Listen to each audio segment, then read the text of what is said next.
బాబు surety భవిష్యత్తు guarantee పైన చంద్రబాబు నాయుడు గారు నిన్న బాబు గారి క్లారిటీ ఇచ్చారు.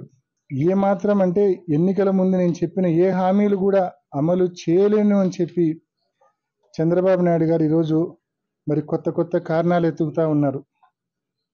ఏదో అప్పులు అనేది ఇప్పుడే పుట్టినట్టు 2019లో జగన్మోహన్ రెడ్డి గారు పవర్లోకి వచ్చేటానికి కూడా రాష్ట్రంలో అప్పటికే 5 లక్షల కోట్ల అప్పు ఉండింది. చంద్రబాబు నాయుడు గారు చేసిన అప్పు పైపెచ్చు ఆనాడు బడ్జెట్లో జగన్మోహన్ రెడ్డి గారు ప్రమాణ స్వీకారం చేసి నాటికి ఉన్నింది కేవలం 100 కోట్ల రూపాయలు మాత్రమే ఆ రోజు ఖజానాలో ఉన్నింది. మరి ఆ పరిస్థితుల్లో పవర్లోకి వచ్చిన జగన్మోహన్ రెడ్డి గారు 5 సంవత్సరాల్లో మధ్యలో 2 సంవత్సరాలు కోవిడ్తో రాష్ట్ర ప్రభుత్వానికి రాబడి రాకపోయినా ఎన్ని ఇబ్బందులున్నా ఇచ్చిన ప్రతి వాగ్దానాన్ని అమలు చేసినారు. వైఎస్ఆర్ ఆసరా ఇచ్చారు, చేయూత ఇచ్చారు, అమ్మఒడి ఇచ్చారు. కోవిడ్ వచ్చిందని చెప్పి కారణాలు చెప్పలేదు.